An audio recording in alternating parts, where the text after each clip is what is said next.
Sí, quisiera invitarlos a observar el Bonaire Deep Sea Challenge en su segunda edición que estamos haciendo en esta isla paradisíaca.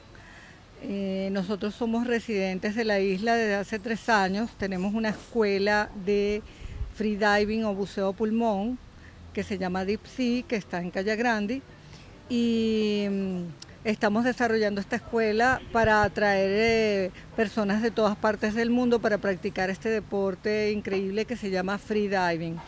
En Bonaire Sea Challenge tenemos 14 atletas que han venido de todas partes del mundo a participar. Tenemos atletas de Brasil, de Estados Unidos, de Francia, de Inglaterra, de Puerto Rico, de Venezuela, de Rusia.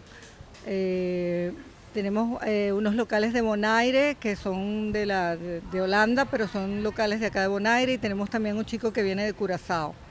Ok, ¿y por qué escogieron a Bonaire para hacer ese evento? Sí, bueno, fíjate que mi esposo Carlos y yo, teníamos varios años como buscando un lugar ideal para practicar, para montar nuestra escuela, una escuela física.